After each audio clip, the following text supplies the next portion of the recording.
Hello my dear friends आज फिर हम कुछ important question the living word से, जो ये चैप्टर्स हैं द लिविंग वर्ड, वहाँ से फिर हम कुछ इम्पॉर्टेंट क्वेश्चन लेकर आए हुए हैं जो प्रीवियस ईयर्स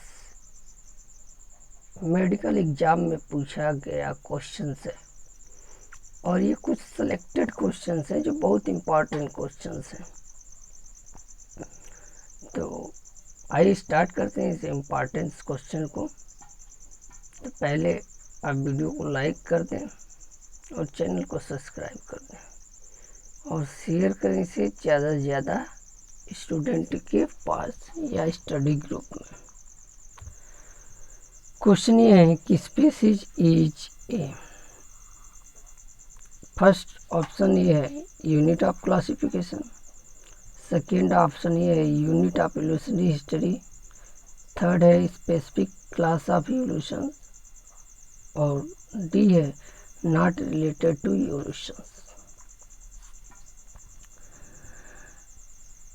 तो इसका आंसर हो जाएगा species is a unit of classification.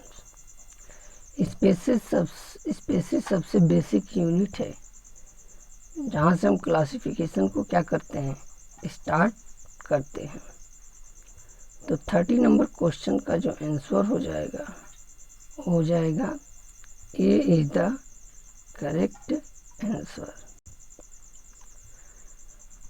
उसी तरह अगला क्वेश्चन देखते हैं जिसमें ये पूछा है कि binomial nomenclature consist of two word, कि बायोनोमियल नॉमेनक्लेचर में दो वर्ड्स होता है और वो दो वर्ड्स कौन कौन से होते हैं। पहले ऑप्शन में दिया है कि जीनस और स्पीशीज होंगे, सेकंड ऑप्शन में दिया है ऑर्डर और फैमिली होंगे, थर्ड में दिया है फैमिली और जीनस होंगे और फोर्थ में दिया है स्पीशीज एंड वैरायटी होंगे। मतलब इन चारों में से कौन होंगे बायनोमियल नॉमेनक्लेचर सिस्टम में, ये दो वर्ड्स कौन से होंगे। तो डियर फ्रेंड्स, इसका आंसर हो जाएगा genus and species. Genus and species ये दो वर्ड हैं जो बायनोमियल नॉमेनक्लेचर में पाए जाते हैं। और इसमें कहा भी गया है कि किसी भी ऑर्गेनिज्म का नाम दो वर्ड से बना होगा, एक उसमें जीनस होगा और एक स्पीशीज होगा। जीनस वर्ड का पहला लेटर कैपिटल होगा और स्पीशीज वर्ड का पहला लेटर स्मॉल होगा। ये इस नॉमेनक्लेचर के रूल में कहा गया। क्वेश्चन नंबर 22 ये कह रहा है कि taxonomy without phylogeny is similar to bone without flesh is statement of. कहा ये किसके द्वारा ये स्टेटमेंट कहा गया है कि टेक्सोनोमी अगर इवोल्यूशनरी हिस्ट्री को हम कंसीडर नहीं करते हैं तो सेम वे वैसे है जैसे बोन के बिना मांस होती है। तो ये किसने कहा, तो इसका आंसर हो जाएगा डियर फ्रेंड्स तख्ताजान ने ये कहा था। ये इंफॉर्मेशन बेस्ड क्वेश्चन है कि taxonomy is without phylogeny is just like is similar to bone without flesh. 33 number का क्वेश्चन जो है इसको जानते हैं क्या पूछ रहा है। ये कह रहा है कि binomial nomenclature means, binomial nomenclature का मतलब क्या होता है। ऑप्शन फर्स्ट में कह रहा है one name given by two scientist, एक नेम जो दो वैज्ञानिकों के द्वारा दिए जाते हैं। One scientific name consisting of a generic and specific epithet, या थर्ड ऑप्शन है two names one latinize and other of a person, और डी है two name of same plant. तो बायनोमियल नॉमेनक्लेचर डियर फ्रेंड्स आप पढ़े होंगे, और binomial nomenclature ये कहता है किसी भी स्पीशीज का जो साइंटिफिक नेम है, किसी भी ऑर्गेनिज्म का जो साइंटिफिक नेम है वो 2 वर्ड से बना होगा, जिसमें एक वर्ड जेनेरिक नेम को इंडिकेट करेगा और दूसरा वर्ड स्पेसिफिक एपिथेट को इंडिकेट करेगा। यानी 33 नंबर क्वेश्चन का आंसर हो जाएगा बी। 33 नंबर क्वेश्चन का आंसर क्या हो जाएगा? B is the right answer. Question number 34 देखते हैं।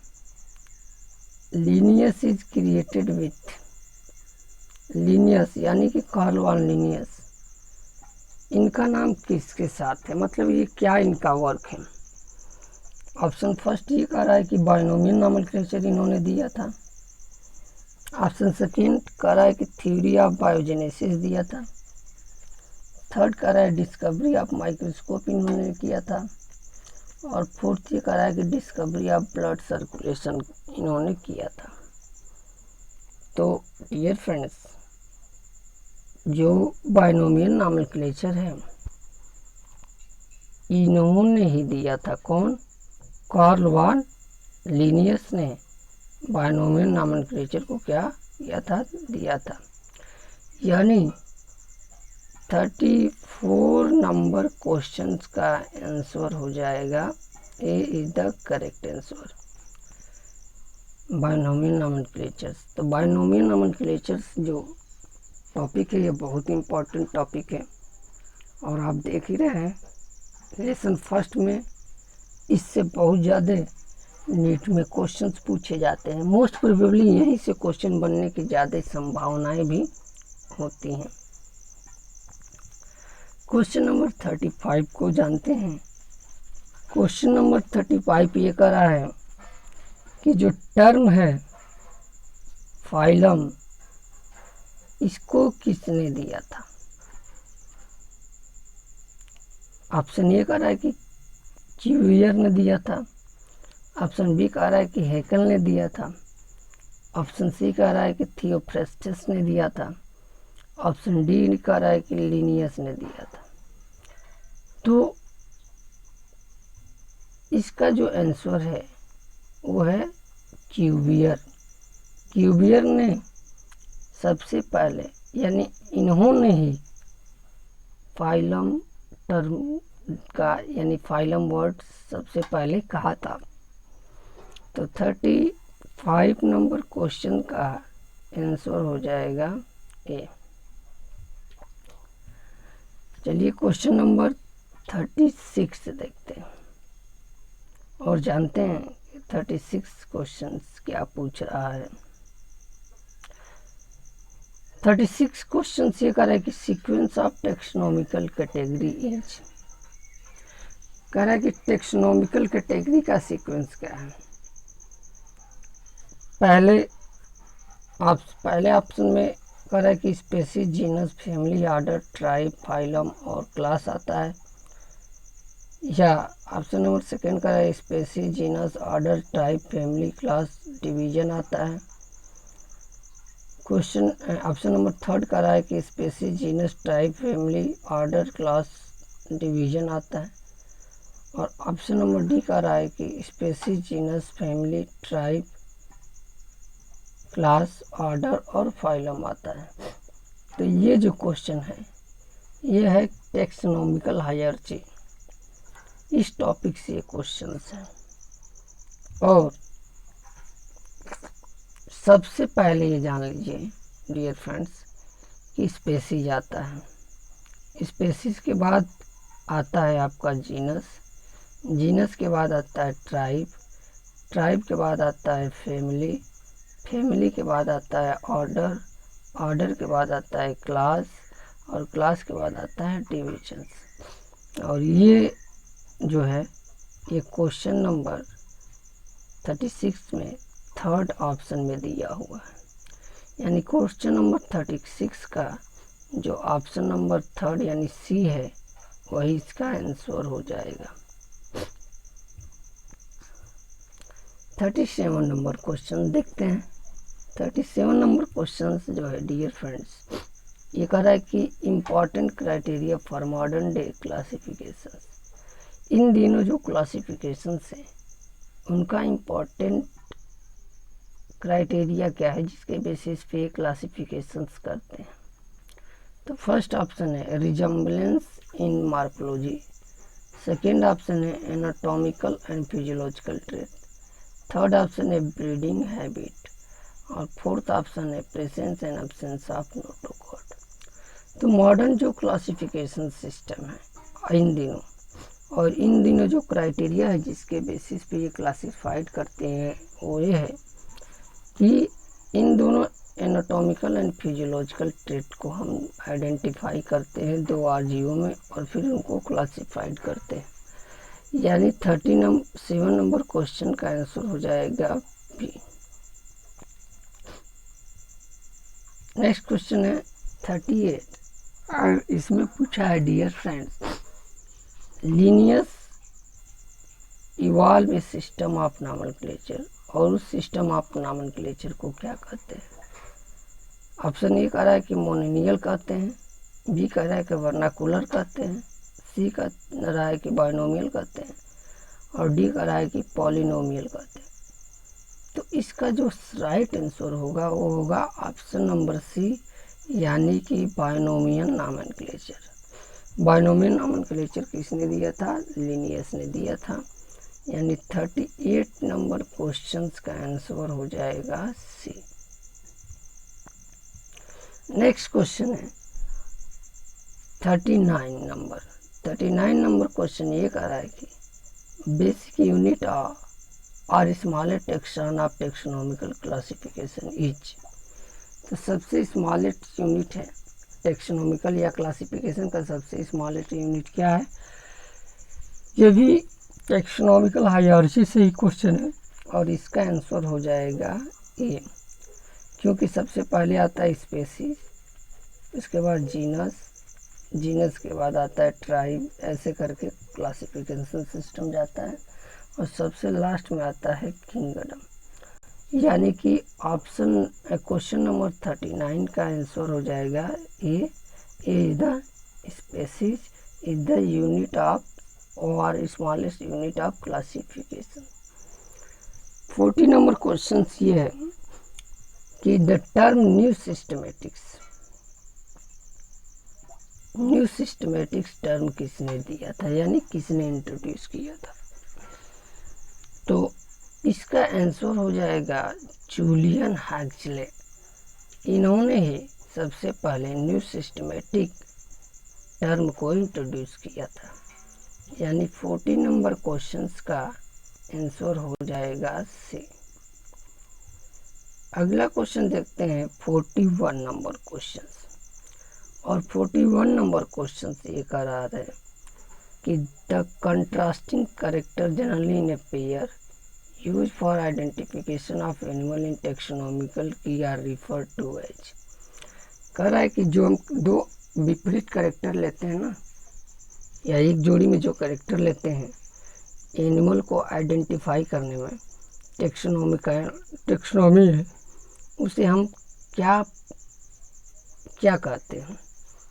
उसे हम ऑप्शन ए कह रहा है कि अल्टरनेट कहते हैं, ऑप्शन बी कह रहा है कि लीड कहते हैं, ऑप्शन सी कह रहा है कि कपलेट कहते हैं और ऑप्शन डी कह रहा है कि डबलेट कहते हैं। उसे कहते क्या हैं।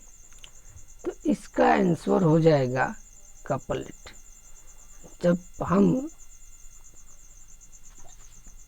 कंट्रास्टिंग और या हम जनरली पेयर कैरेक्टर यूज करते हैं, पेयर में कपलेट ही होता है, तो उसे हम क्या बोलते हैं, कपलेट कहते हैं। यानी 41 नंबर क्वेश्चन का आंसर आपका हो जाएगा सी। और आज का इस वीडियो लेक्चर में लास्ट क्वेश्चन है, और इस लेसन यानी द लिविंग वर्ड से भी लास्ट क्वेश्चन है जो नीट में पूछे हुए क्वेश्चन का जो इम्पोर्टेंट सीरीज का लास्ट क्वेश्चन है इस लेसन फर्स्ट का द लिविंग वर्ड का। कल से हम बायोलॉजिकल क्लासिफिकेशन से क्वेश्चन लाएंगे और उसको सॉल्व किया जाएगा। कह रहा है कि which one of the following is not correct statement. कह रहा है कि निम्न में से कौन जो है वो करेक्ट स्टेटमेंट नहीं है। स्टेटमेंट फर्स्ट ये कह रहा है botanical garden have collection of living plant for reference. कौन आपको कह रहा है कि करेक्ट नहीं है, या ये तो करेक्ट है, आपको नॉट करेक्ट को चूज करना है। सेकंड ऑप्शन ये कर रहा है ये museum has collection of photograph of plant and animal. नहीं, म्यूजियम में photograph of plant and animal नहीं होते। इनको या तो लिक्विड फॉर्म में कलेक्ट किया जाता है या फिर इनके अवशेषों को, प्लांट और एनिमल के अवशेषों को प्रिजर्व करके म्यूजियम में रखा जाता है। यही गलत है और नॉट करेक्ट आंसर ही देना है। यानी 42 नंबर क्वेश्चन का आंसर हो जाएगा आपका B is the right answer. लेकिन आइए जानते हैं सी और डी गलत क्यों है। कह रहा है कि सही है, यानी कि की is the taxonomical add for identification of species, ये सही है। और herbarium house dried pressed and preserve plant species, ये भी सही है। यानी गलत आंसर कौन है, और गलत ही इसमें देना है, क्योंकि पूछ भी रहा है कि which one of the following is not correct statement. Incorrect statements को पूछ रहा है, और इनकरेक्ट स्टेटमेंट इसमें यही है कि ये museum has collection of photograph of plant and animal, ये इनकरेक्ट स्टेटमेंट है। यानी 42 नंबर क्वेश्चन का आंसर हो जाएगा बी। तो thank you very much student for watching the video, और इसी तरह के वीडियो देखने के लिए हमसे जुड़े रहें, और जुड़े रहने के लिए आप चैनल को सब्सक्राइब कर लें और बेल आइकन को प्रेस कर लें। वीडियो को लाइक करें और वीडियो को शेयर करें। धन्यवाद आप सभी को।